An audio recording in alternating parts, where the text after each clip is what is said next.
Өрөц талтан дэлхийн хөвөө хязгаар нутагт хөгцсөн хэр далайн эрг ирмэг газарт эрт турд цагт эмгэн өвгөн хоёр айл болон амьдарч аж төрөн суужээ.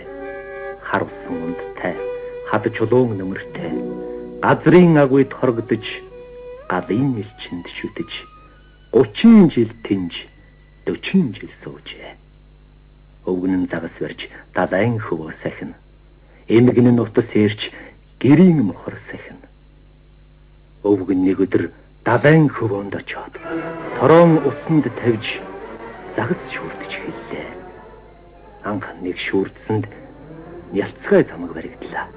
Ахиад нэг шүрдсэнд нойтон ус гарлаа. Адаг сүлд нь шүүтэл алтан загас баригдав.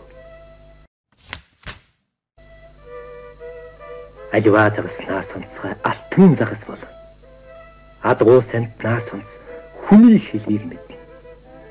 Ам авраач гэж алтан загас хуйлаа. Өвгөн болсон ах минь өршөөж намайг хайрл. Өрх торноос мулталж усанд буцааж тавина уу? Ам биеийн оронд аль дуртай чинь үгүй. Халуун амийн оронд хамаг дуртай чинь үгүй. Гэж гинэ. Энэ үгийг сонсоод өвгөн ихд цочив. Өссөн төрснөөс нааш өвгөн насан болтол өдий олон жил загас барьж амьдрахтаа замаг шүүж явахдаа үг хэлэх загсыг үдсэн удаа байхгүй. Яасан хачи юм бэ? Ямар чигтэй хэрэг вэ гэж. Ажиг сэжиг төрж айх гайхах зэрэгцэж алтан загсыг тавилаа.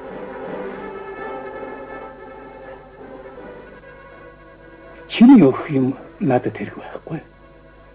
Чиний үнэтэй би надад олж болохгүй.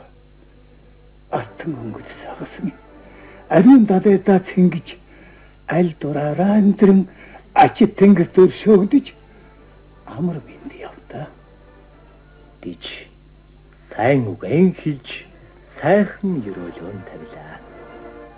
Өвгөн тэндээс буцаж гэртэн харж ирээд өнөөх сонин юман эмгэнүүдэн ярьж эхэллээ.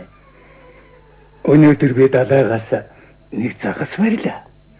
Өнгөн алт бөгөөд хүний хэлийг мэднэ. Ам би яварч усан тавихыг гуйж аль дуртай юмыг надад өгнө гэхтэн. Айд сандраад би юу ч авч чадсангүй. Хөөши тэр загсыг тор шүүрнээс мулталж хөх далайд нь тавьж чад буцаад ирв. Гэж эмгэн өвгнөө зэмэл. Алтан загснаас юм авч чадсангүй чи. Монгол антин ядахта модон твшхойсон бол маш хэрэгтэй байсан. Манай твшхойчирч хагарч ивдрээд бүр хэнсэж унах чагсан ч юу.